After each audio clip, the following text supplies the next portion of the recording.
Hello, Uber Club fans. We are here with the last week of the regular season for Season 8, and we are featuring a team that we have not yet featured to date, but that has been a dominant presence this entire season, and that is the Seattle Steamrollers. This team, up to this point, has had a 7-0 record. And so, of course, I guess by the numbers alone, we saved the best for last. They are coached, of course, by Chad, also known as Knife Wizard, also known as Dank Memer 69420. And this week, they ended up matched against Hitmonchan of the Close Combat Club. So we've got an interesting battle going on here. John famously, a more defensive team, and Chad goes, hybrid, hyper offensive to the point of, you can see he's got like some defensive potential here. He's really settled into his reliable choice of Corviknight. And he's got Chansey here as well.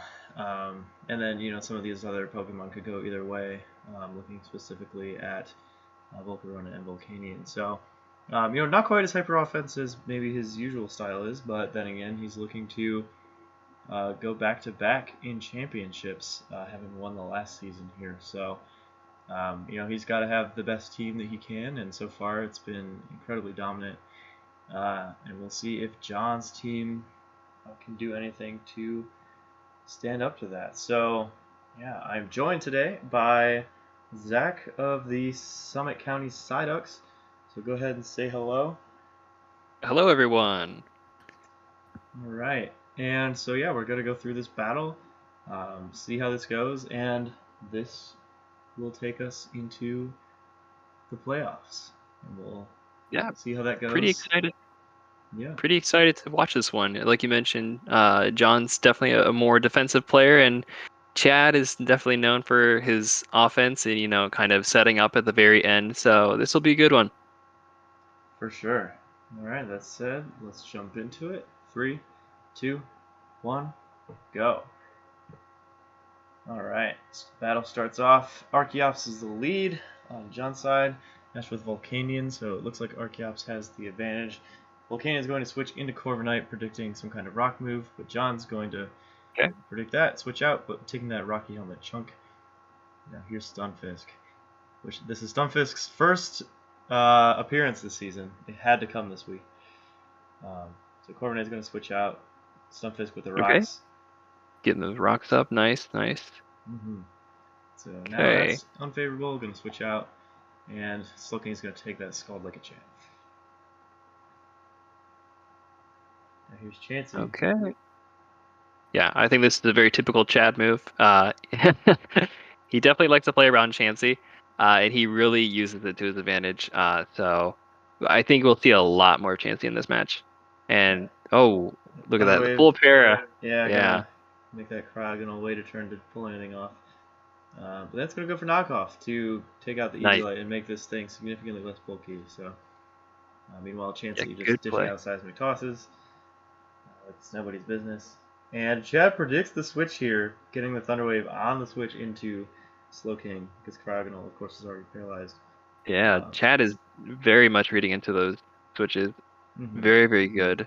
Yeah, and you guys can't see the timer here, but John is very much already back against the wall with the time there, fighting against the clock. Yeah. So. Ooh, yeah, the Archeops, taking a big chunk. Oh, due to the Rocky Helm. Yep. Yeah, it's not great. Now here we go, some more paralysis, except a little bit Haxy. Static on that U-turn, so that may come into play later. This Corviknight, likes to be able to roost when it needs to, and not have to worry about that. So. Okay, with the Landorus, we're going to get the rocks away with Defog. He does a ton of damage with U-turn. 50%. That is just ridiculous. Yeah, but it's looking returning 45 on that Frost Blast, so not too shabby at all. Poltergeist here is interesting. Yeah. I'm curious what Yeah, Frostlass's special attack stat even is, but yeah, that did a very big chunk considering it's a resist from it. So, yeah. That Frostlass is most likely banded as well. It does a pretty good chunk actually. I remember when I was playing against Chad that I definitely had to pay attention to that. Oh, again, 53% with the U-turn. This Landers is just breaking through that slow bro or that slow king. yeah, and something else to notice too. Incineroar did not have Intimidate there, Yeah, so we don't know if that was intentional or not. But since the Frostlass ended up being physical, I think that's what it would have gone off against, so it might have made a difference. But yeah, here yeah. Cryogonal is going to get fully paralyzed again, and then go down to the Poltergeist. Poltergeist. Yep. Here's All right, Salamence, bringing out which the we see is Salamence also not now. Intimidate, but at least here's a good reason. Missed the Fire Fang, that would have been Oh, the devastating miss on damage. the Fire Fang. Okay, and he switches out. So we talked about this before, but we probably think that it's scarfed, most likely, by how he's playing around it. Okay, Black Op on the Slow King. Again, U-turn just doing an incredible amount of damage to the Slow King. Mm-hmm. It's just nasty. Yeah, so Okay, Frostlass getting low here. I can't believe he hasn't gotten like a single burn on that yet. Right. Yeah, and then here, so yeah, that Intimidate would have helped knock that Poltergeist damage down a little bit. Maybe it would have survived that second one. Oh, but Oh, a crit. Probably wouldn't have mattered. So now here's Stunfisk again. Let's see what that guy can do. Still more Poltergeist. Just really doubling down on that. And Discharge is going to feed nice. Stunfisk to KO here. All right, so John takes out Chad's first Pokemon. Looking good, but see how it goes. Immediate switch into Oh, Landorus. As John switches on the same turn into Slowking. So winning that position matchup a little bit. However, is it really winning when U-turn does that much? Not really. yeah. Uh, and I also so just he's going to noticed come that for. it looks like John isn't running boots on the Slowking as well, so that's interesting. Yeah, speaking of not having boots, Archeops is now below half thanks to Stealth Rock. So Defeatus is not going to allow that Stone Edge to do anything, and it's going to probably get killed in exchange by Volcanion here. So at this point, Oof. Chad's in a pretty good spot. Slowking is able to get that Slack off. Up to Um, 69%. Very nice. Indeed, very nice. Okay. Probably Oh, going and we off. see the Power Gem. Yeah, Nice. doing about half of Landorus's remaining HP. So John's just kind of trying to stall here, trying to get a better position. Comes into Salamence. Okay, good play Yeah, into that nice read on Earthquake. that part. Nice And read here on John's comes the part. Corviknight. So let's see how John takes advantage of this. Goes right for a Fire Yeah, I'm Fang. not So sure. decent I'm predict, not but the sure. Rocky Helmet is tough. Yeah, I don't think he's gonna win the interaction. It's just oof. With the Rocky Helm damage, it's just doing too much. We do get that flinch though. Nice, nice. There we go. Yep, yep. So there's Fire Fang on the switch into Volcanion. Very easy switching with 4 times resist. And now here's Volcarona. Still a decent chunk of Fire Fang Yeah. there, but not enough to Not bad. prevent a setup. However, that critical hit will make Ooh. sure that one more attack will do it if this Volcarona does not outspeed it now. But it Salamence Oh. does, and so Zach was calcing this. Go ahead and say what you figured out. Yeah, yeah. So I calced this before the match, and so with Volcarona at +1 and Salamence with the scarf, both of them are at 492. So that was really just down to a coin flip. So John won the speed tie, and Yep. yeah, it definitely helped him out. That Volcarona is it's a killer. I mean, Chad really loves to set it up and just go to town on everybody. So getting rid of that is good, but I don't know how much it's really going to do at this point. He's got Slowking, he's got Stunfisk, so he doesn't really have anything really to deal with the rest of his mons. I mean, Power Yeah. Diamond is kind of nice against Volcanion, but I don't know if it's going to do enough.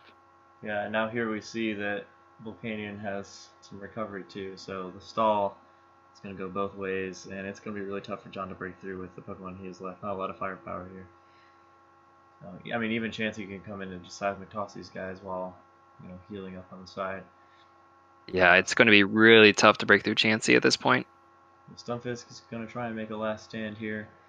Lander is coming in trying to tank a discharge, but the Yawn comes out, which We'll either force a switch here or just, Chad's gonna, just double down. He's like, I don't care at this point. Let me put something to sleep. I get the free kill, and I only have one more to do. And we already know how much the U-turn from Landorus does, although, probably won't get a chance to wake up. So you can just come in. The fully paralyzed is just icing on the cake here. That seismic toss is going to do. Oh, so Sluggick does get a chance to heal there, but it's just a matter of time before one of Very Chad's nice. Pokemon breaks through. Yeah, at this point, it's just it's not looking great. The Chansey's just it's too bulky. You just can't do anything against And plus, it. he's fighting against one poorly timed, fully paralyzed.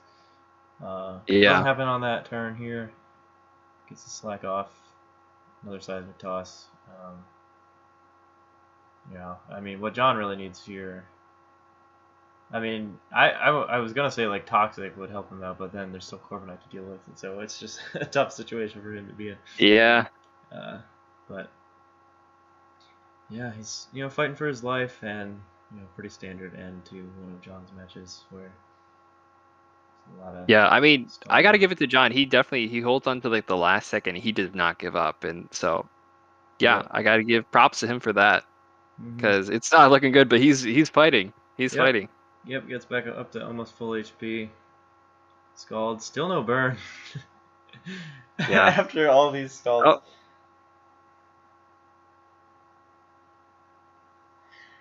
Oh, there's a burn.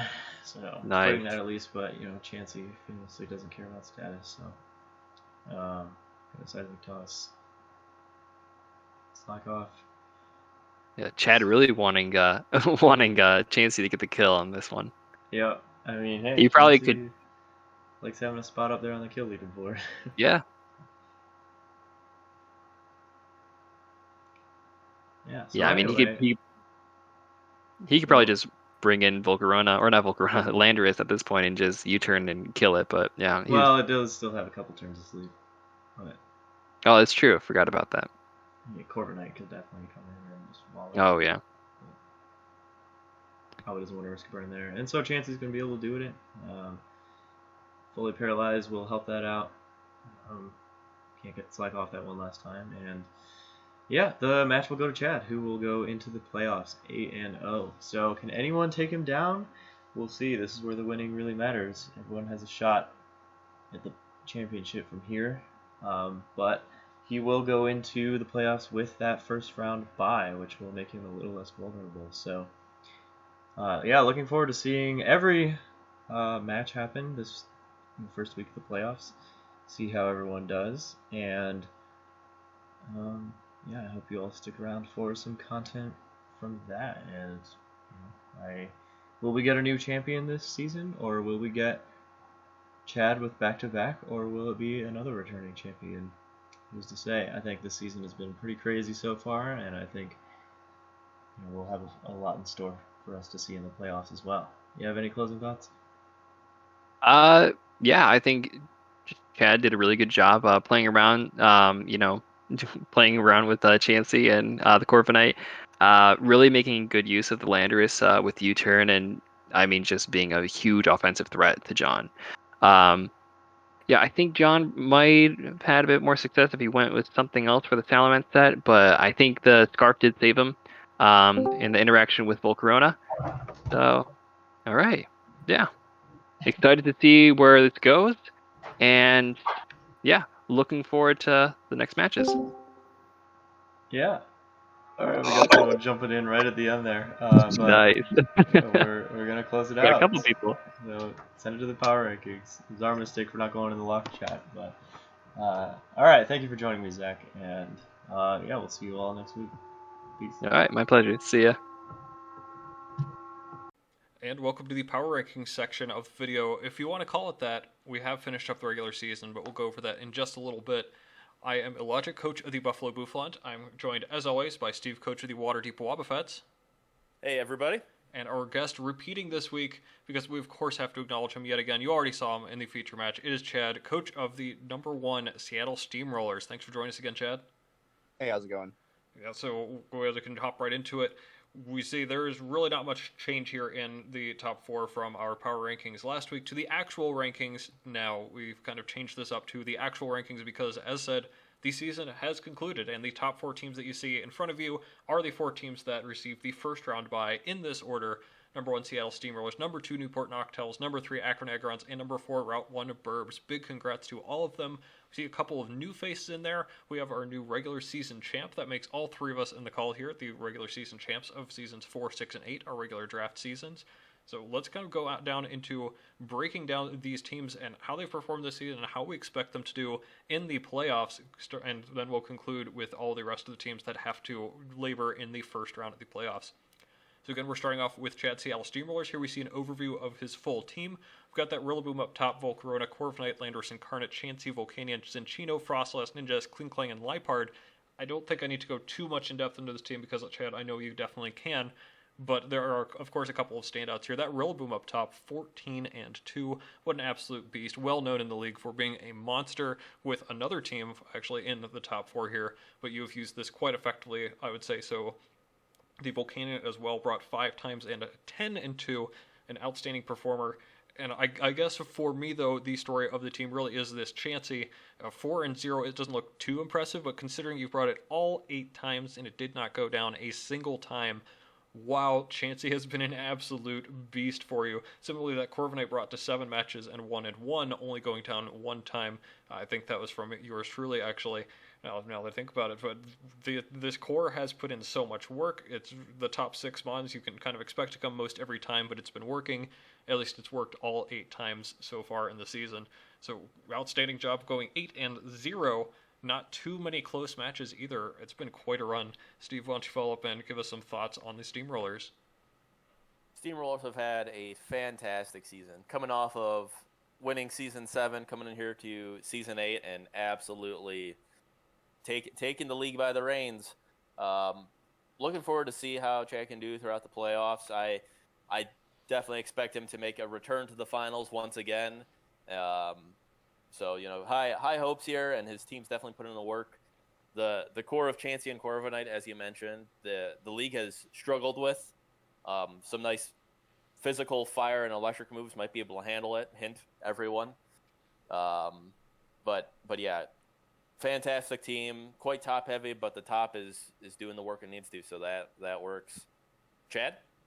Yeah, I know Steve called me out a little bit there on the team's weakness. And just to reiterate, and maybe I shouldn't, tell other people the weaknesses of my team, but really, I feel like a lot of people have been going for, like, Scarfers and Speed Control versus my team, when I really don't think that that's the move. I mean, like, I have a couple of mons that can be choice Scarf, like Rillaboom or Landorus, but I wouldn't say my team is particularly fast.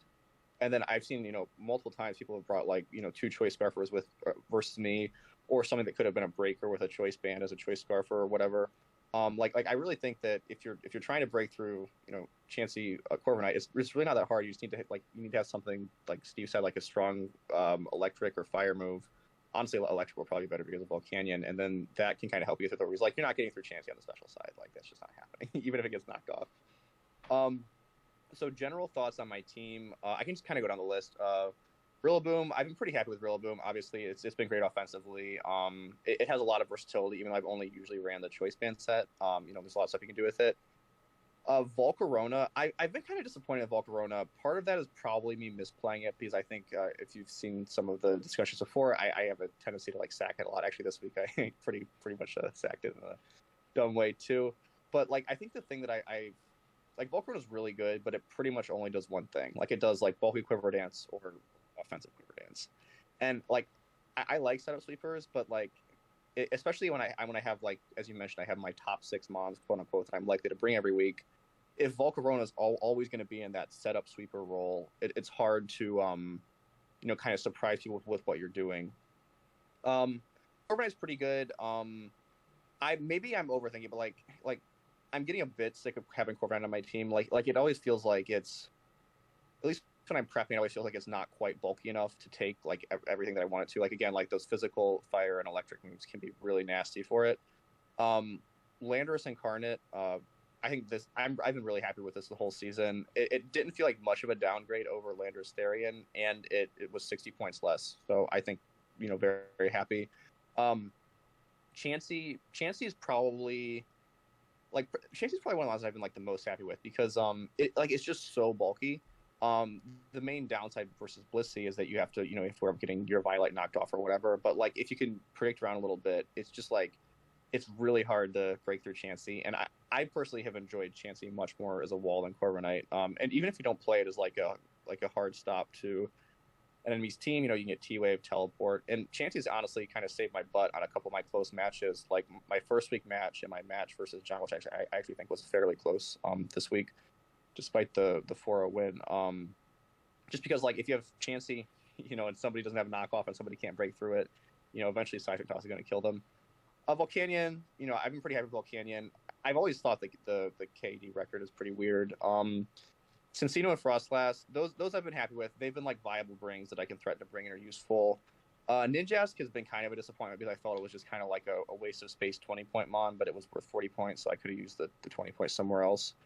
And then Kling Klang was a total filler mon, pretty garbage. And then Liepard is a bit less than filler mon. I think Liepard definitely, like Liepard has exactly what I'm looking for in a 20-point mon. Something that you can bring a couple times. It's not the best mon, but it's at least somewhat viable. So yeah.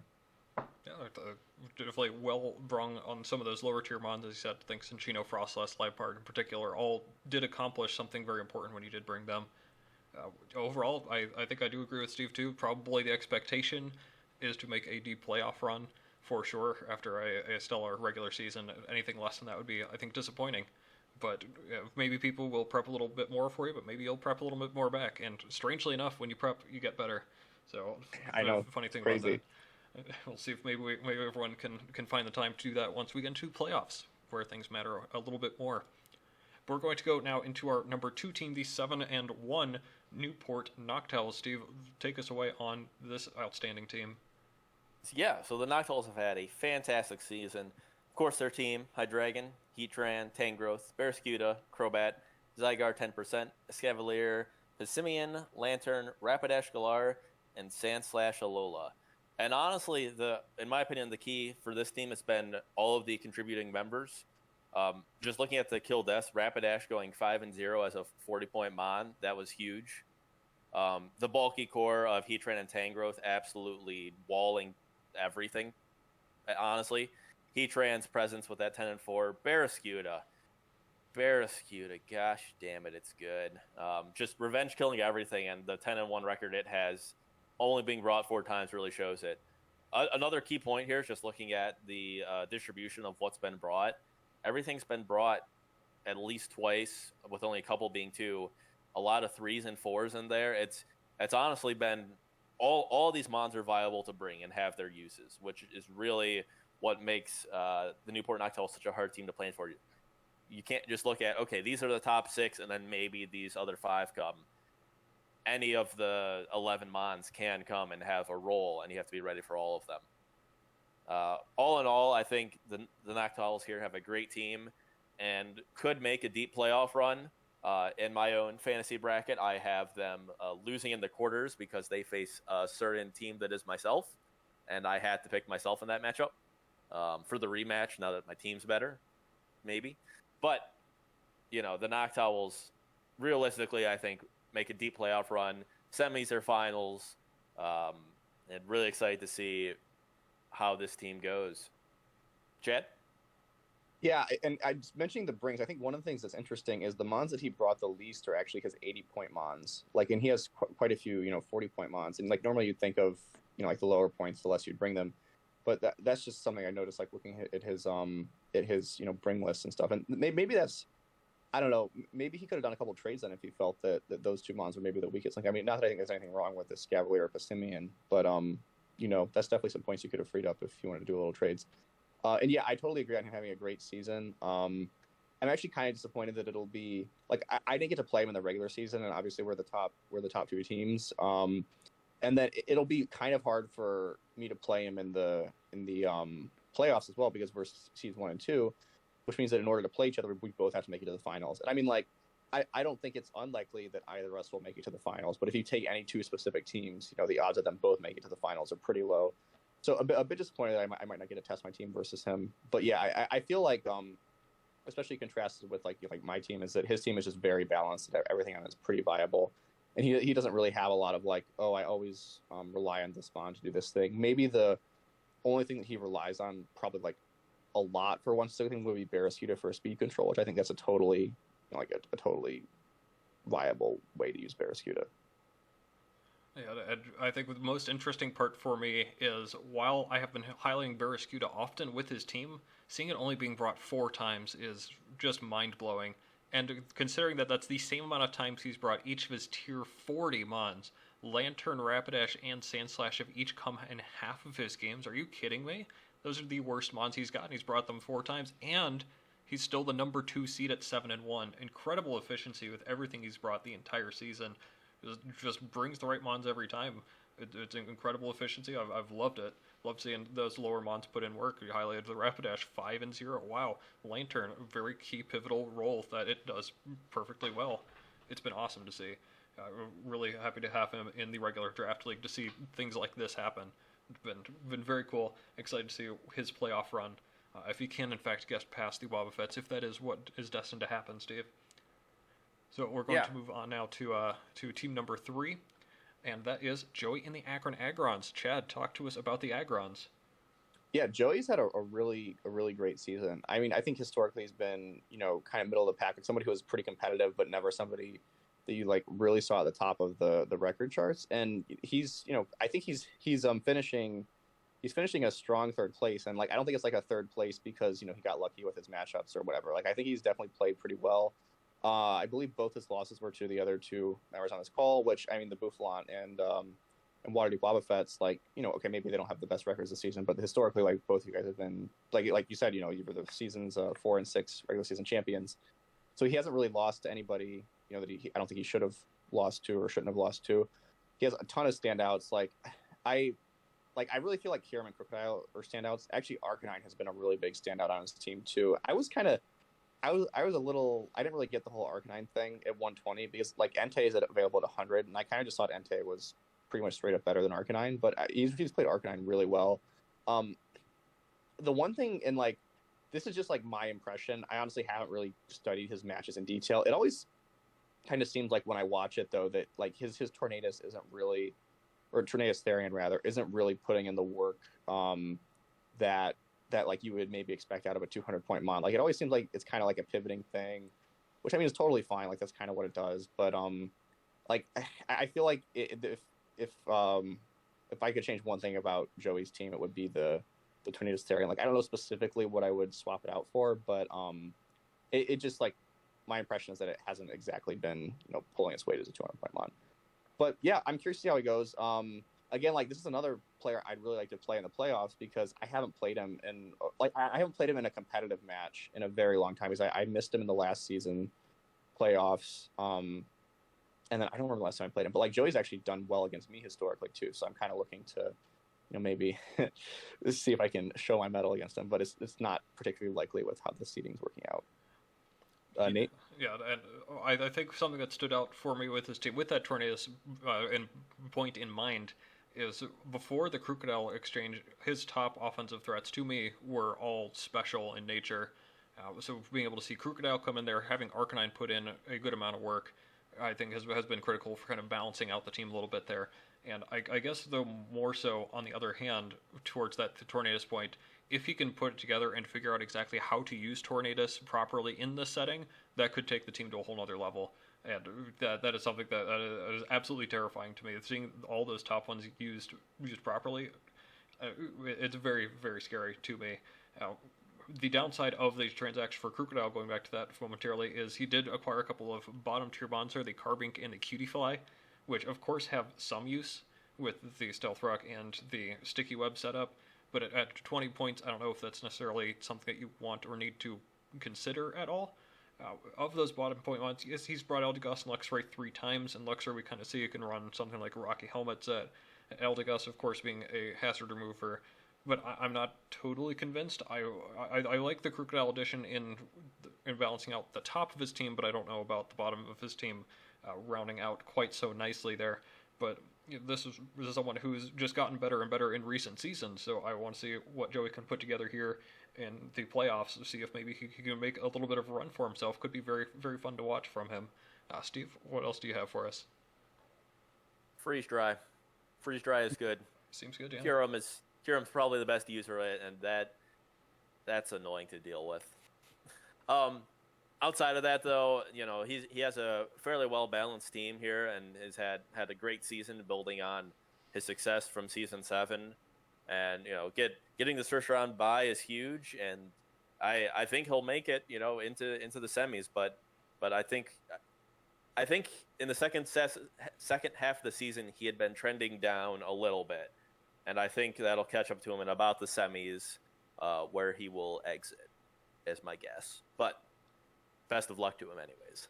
Yeah, and I mean, no shame in only making it to the semifinals. So true. That is very true. That's where he's seeded to end as the 3. So yeah, we just make the finals is tough. We've had a couple of us in this call that have been kind of clogging up those spots, but there's a chance that maybe the Noctels or the Agrons, as they're seeded, could end up playing for a chance to go to the finals, which is pretty interesting too. And of course, our number 4 team is also a newcomer into the standard draft format. The Route 1 Burbs at the number 4 seed, also with a pretty decent chance, honestly, to make it that far.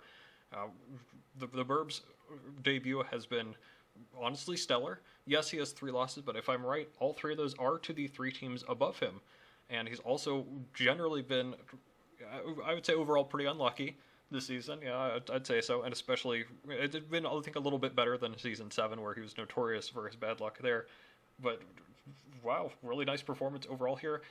The thing that stands out, again, the tier 80s, just like with the Noctowls, only coming once and twice, respectively, from Steelix and Comfey. Very interesting there. But again, like Elfels, we see the bottom tier Mons used quite a bit. I, for one, scoffed quite a bit at the Mailstick pickup, or so early in the draft, from tier 20. But it's come 4 times, put in quite a bit of work, gotten up the screens whenever it needs to, being able to get off the Thunderwaves. It's been pretty nice. It's been a pretty solid pickup. Gorgeist in tier 64 brings 5 and 2. Outstanding. Rotom Frost, a big fan of the Rotom forms, for sure.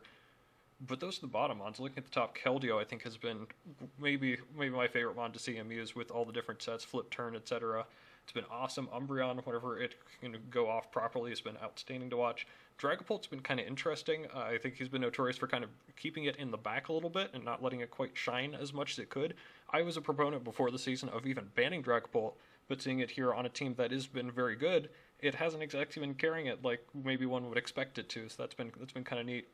That it's kind of been able to make it work even without Dragapult totally popping off, which is kind of interesting there. And that's made more of a speed control, a lot of interesting typings there at the top too. It's been very cool to see. I think he will probably exit in the first round. He's got a very tough opponent if a certain someone does win, but he could definitely make it close. Could definitely take a W against me. He's been that good for sure, and the entire time that I've seen him play. So let's kind of find out what he can put together here moving forward. Steve, what do you have for us? You touched on the Dragapult, and I mean, I throughout the whole start of the season had been joking about the Dragapult coming at the end for its 1 KO. We can see how far it deviated from that from the season. It only got 5 out of the 8 times it was brought and died 3 times even. Far cry from the 8-0 record I was predicting. And I through talking with Michael, he has definitely said that the Dragapult has been underperforming, and it's not quite what he thought it would be. But still putting in work, still brings it every time because it is such a commanding mon, especially with that blazing fast speed. But yeah, the rest of the team being able to pick up that slack, it makes you wonder what would happen if 1, luck was going his way, and 2, if the Dragapult was something he either was more comfortable using or a different mon that he was more comfortable using. And we could really see what would happen there. But we'll have to take a look at future seasons for that. I agree with you. I do think the Burbs are. I have them slotted to exit the playoffs after the quarters, but I wouldn't be surprised if they made it into the semis. But yeah, Chad. Yeah, I'm probably gonna be a little bit contrarian on this, and I don't want this to come off as me saying he's had a bad season, because finishing top 4, in getting the bye in the playoffs and beating a lot of pretty good teams in your first regular draft league is pretty impressive. But I think he's definitely been on a bit of a downward turn later in the season. Yes, he's only lost to the top 3 teams, but if I'm remembering correctly, I don't think any of those matches were particularly close. And I like, yes, you can blame some things on bad luck, but like I feel like over the long term, it's kind of hard to like be like, oh yeah, like I lost like all these matches just because of luck. And again, like I still think he's pretty good. I could see him having a good playoff run. I could see him, especially if he figures out that Dragon Bolt, maybe making it to the, going pretty far in the playoffs. I feel like a couple of maybe suggestions is like I agree with you, Nate, that I think that Meowstic was a great pick at 20, but like, Meowstic is a great 20-point mon, but it's still a 20-point mon. Like I don't know if the Meowstic bringing it 4 times was necessarily the way to go. And I also like, again, like I haven't studied his matches in detail, but like I feel like if he just brought like the most generic specs Dragapult set like every week, that would have been like fine. Like I remember versus me, he brought like Grassy Seed Dragon Dance, which I mean that was like decent. It was maybe good in the matchup, but it was like totally like it was still kind of a bit of a gimmicky set. And like I feel like he could have had better luck with Dragapult if you just kind of played it in like the quote unquote like generic way you would play Dragapult. Just because like just because everybody always runs specs, that doesn't mean that specs is bad. Actually, the fact that people do it all the time usually means it's pretty good. And like again, like I think he's done very well. It's been very impressive he's done this well. I can see him make a deep playoff run, but like I don't I just don't want to like overstate it. You know what I mean? Yeah, I think I do know what you mean. You're losing to the top 3. You can give excuses all you want, but as you said, the fact is they weren't all that close, and you lost to all of the top 3. So we kind of need to see that little bit extra to prove that he can actually execute in the playoffs, especially if, as the 4 seed, he could end up playing the 5 and then maybe the 1 and the 2 or 3. Those are all top teams he's going to be playing in the playoffs. That's all that's going to be left by the time it gets to him. So I think we do definitely need to see a little bit more from him, and I think we all agree maybe Dragapult could be the key to that. That'll round out the top 4, and you know what that means. These 4 don't have to worry about the playoffs for the first round, but the rest of us do. So we're going to take a quick look at some of these matchups as well. Oh, would you look at that? It's your resident Buffalo Bouffalon is the number 5 seed, trying to take a grudge match here against the Mighty Miltanks, number 12 seed. Steve, what do you think about this match overall and the teams that are participating? Yeah, so we got Nate and his Buffalo Bouffalon. As you mentioned, his revenge match, one of the 4 teams that beat him in the regular season. This is, of course, the Mighty Miltanks' 1 win throughout the regular season. It's slated to go the other way based on seeding. We, of course, are no strangers to upsets, as the season has proven. But I definitely believe the Bouffalon are able to win it. As for their seasons, Nate has had a disappointing season. He is one of probably our top player. His many championships can attest to that. And then going 4-4 this season is not quite up to the standards. However, all of those losses were kind of like single turn mistakes losses or very close, such that his plus minus is definitely I forget top 3 or top 4. A lot of you know that I run kind of an ELO system on the side. He's the 3rd overall in ELO, just behind the Steamrollers and the Noctowls. He's definitely put in a lot of work and could very much make a deep playoff run. And I kind of expect him to make a deep playoff run into the finals with this modified team he has to make do that. Talking about the Miltanks, first season in the draft league, has some very powerful mons. Dragonite, of course, putting in a ton of work. Celestial being a wall and also putting in a lot of work. One of the 4 weather teams we have with Torkoal and Venusaur, and it's been a fun team to watch. It's definitely been interesting. There have been some questionable plays and decision making at times, but sometimes they work out. Sometimes they don't. And all in all, it's led the Miltanks to be the 12 seed going in, but they won this matchup before. Who's to say they can't do it again? Chad? Yeah, no, I mean, I definitely have a pretty hard time seeing Nate losing this, even though he already lost to the Miltanks. But I think the reason that the Miltanks have done well, and the reason they could beat like essentially the historic top player in our league, and they've had a lot of other close matches, is that Dragonite is just so good, right? Like if somebody gets Dragonite out and then your opponent makes a bad prediction and you Dragon Dance up, that could be game, like right there. So yes, I think I would say Nate is definitely the favorite here, but maybe makes a bad prediction and the Dragonite sets up, who knows what could happen, right? Are you implying I've made a bad play this season? It's probably likely. But I know. I did lose the first time around, and honestly, those top mons are such big, scary threats. I think he brought those top 6 against me, and each of them put in their own special kind of work that was necessary to bring me down. We'll kind of see how I can adapt. I've said often the toughest match in Draft League is the rematch after you've won the first time around. So maybe we'll be able to get some nice little tricks and surprises in there this time. I have a little bit planned, but we'll be able to find out in the match. I feel pretty good overall, but again, we can never discount what happened the first time around. It could certainly happen again. Shout out to Tony for getting that W in the season. I've enjoyed seeing him just get better and better overall in the draft as he's been adapting to draft overall. So I think that's about all I've got on this one for now. So we're going to move on to our next match, and that's going to be the number 6 Close Combat Club, another team that took me down, versus the number 11 Zanesville Zigzagoons. Chad talked to us a little bit about the match and the teams. Yeah, so I definitely would consider the Close Combat Club the favorite in this match, just because John has, John's done. I think John's done pretty well this season. He's had he's had a few losses, but I think the losses were generally pretty close. And it's just like I have a hard time seeing him lose it. And honestly, I think John has a pretty good matchup here too. Like I think the Zanesville Zigzagoons have had a few close matches, but the one thing that really stands out to me about their team is that they don't exactly have the best speed control options. Like just looking at this, I think their fastest mon is Flygon. And like stuff like Incineroar is great versus Scizor, pretty good or great versus Bisharp, assuming you don't run Intimidate.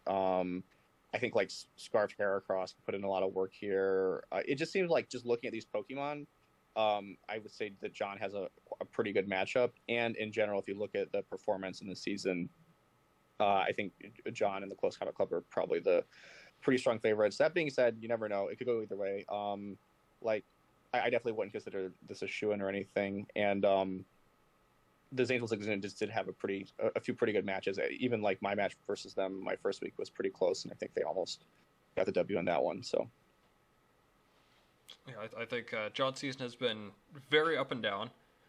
Still not really sure exactly which team it is that we're going to end up seeing in the playoffs, but I do think overall I agree that the matchup it should be in his favor. The Zigzagoons have run quite a few very cool sets.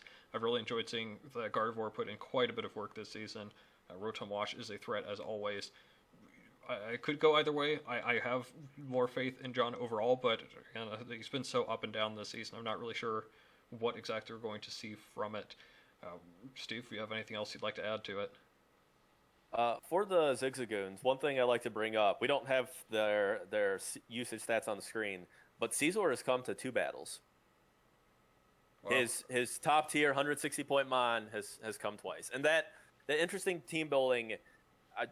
I'm not sure. I think it's divined the Zigzagoon season. Looking at the team composition too, it's a lot more of an even spread than we're used to.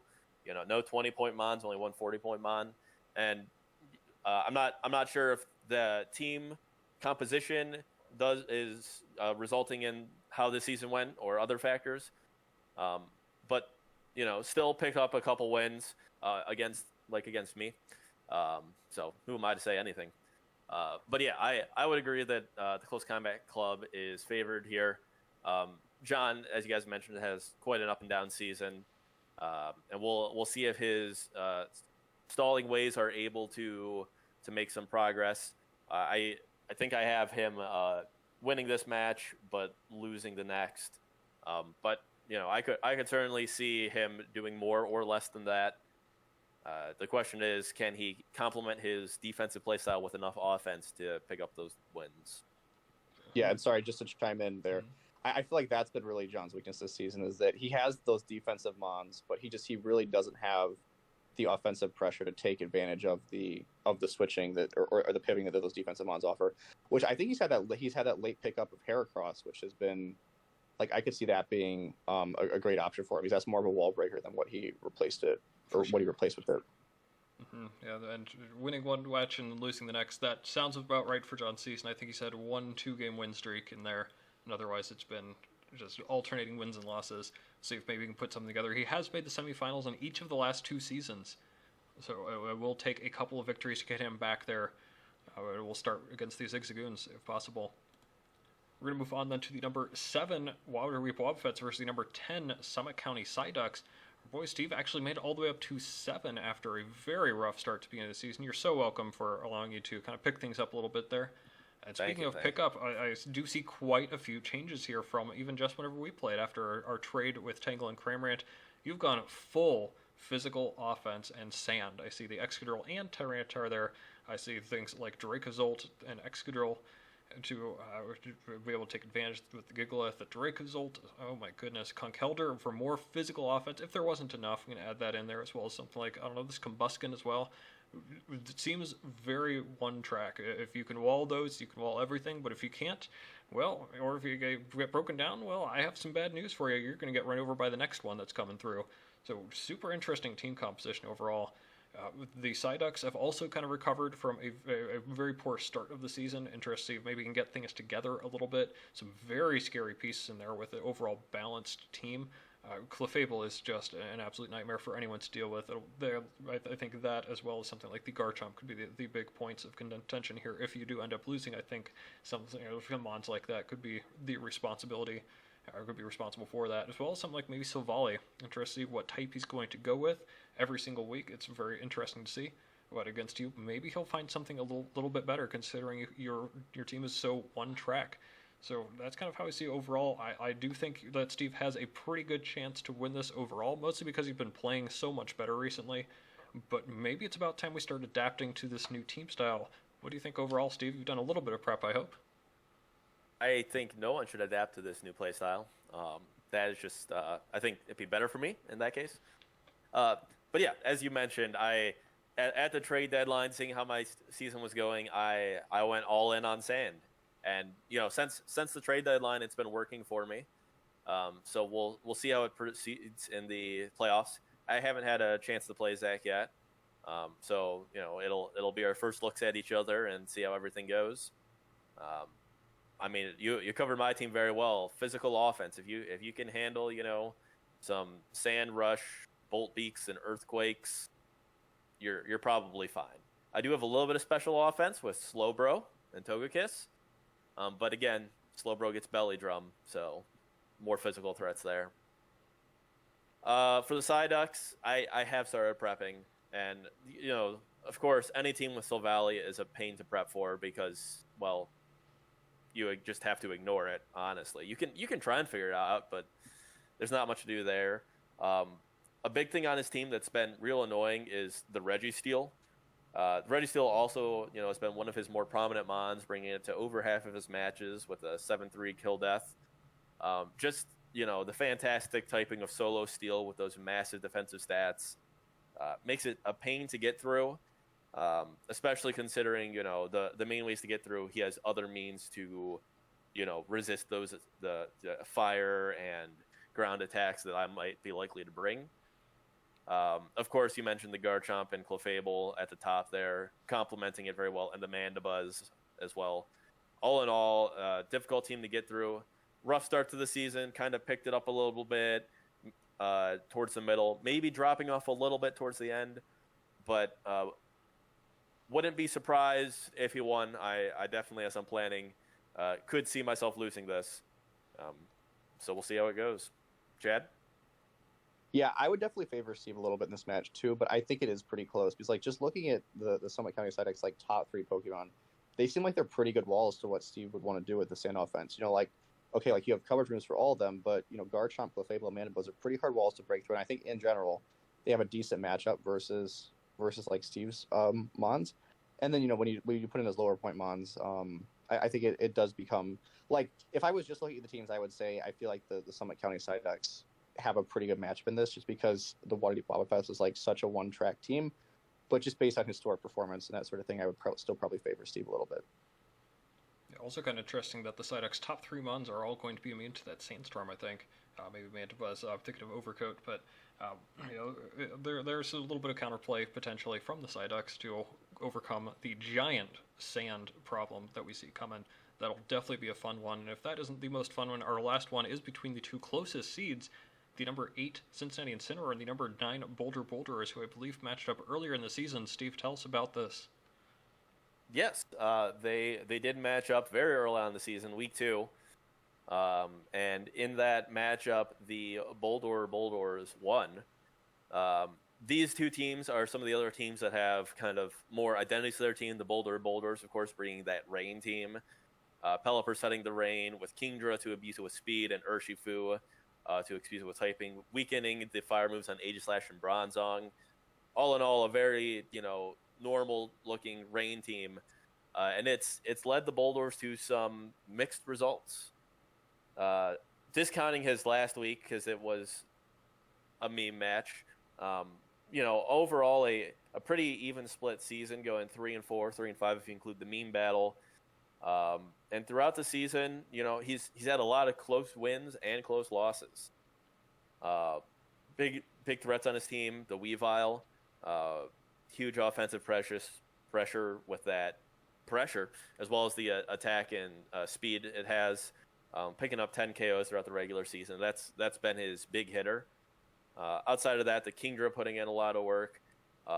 The Urshifu and Aegislash up top, maybe not putting in as much work as you would hope of the top tier Mons, but Joe has also favored kind of those mid tier Mons, the Bronzong and the Kuradili, which have in certain situations put in pretty good work for him.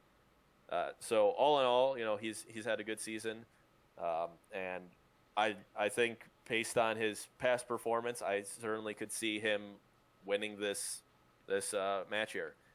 For the Incineroar, Matt decided to go with a team theme of trickery, bringing Ditto to steal things, Zoroark to, use illusion when having Mons like Tapu Lele and Tapu Koko to illusion into.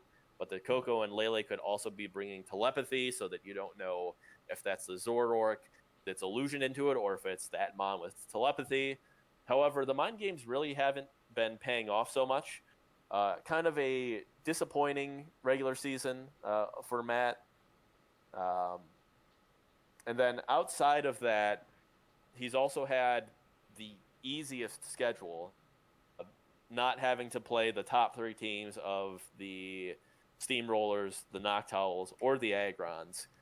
And even without having to play those top teams, having one of the a middling record, I kind of think he's on a downward spiral for the season, and would predict him to lose. But we'll see what kind of tricks he can pull off. He does have some rain abusers of his own that could certainly help in this matchup.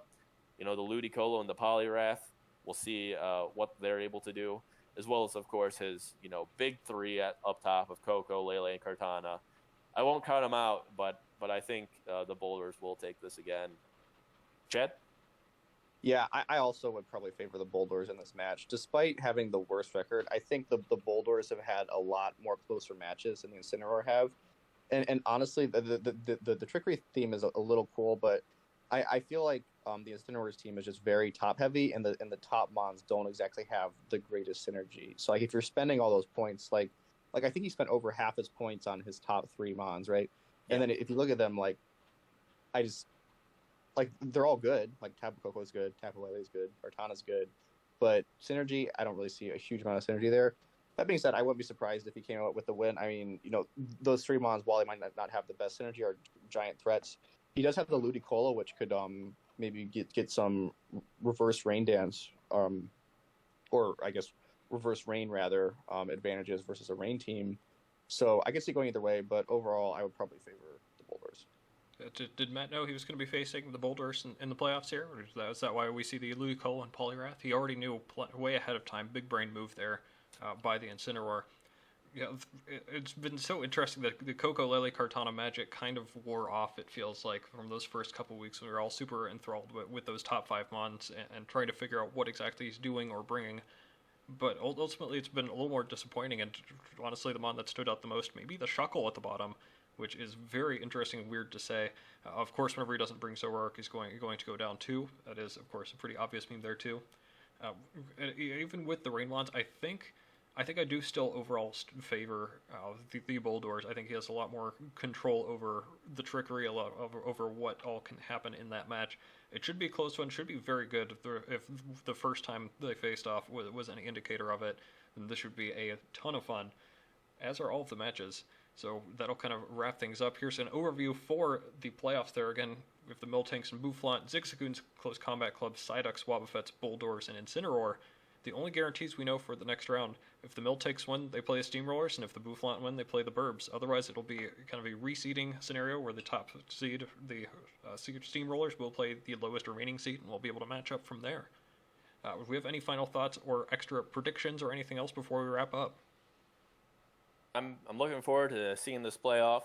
You know, going into it, I got a 1/16 chance of winning, as do all the teams displayed. Cheering for us all on the bottom. We all came from the bottom. Now we're here. Let's take it to those people with the buys, right, Chad? Yeah.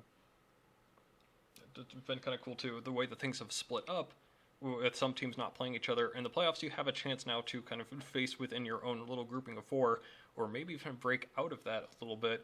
We've seen one group of 4, of course, mentioned the top 3 all did not play each other. Maybe it's time that we take them all down. But we'll be able to find out after a 1-week break. We're getting into the playoffs, and that means 2-week break for the folks up top. We'll see maybe if that'll play any kind of role as well. Thanks for always as joining us. Thank you, Chad, for being our guest yet again. And we'll see you after the first round of the playoffs.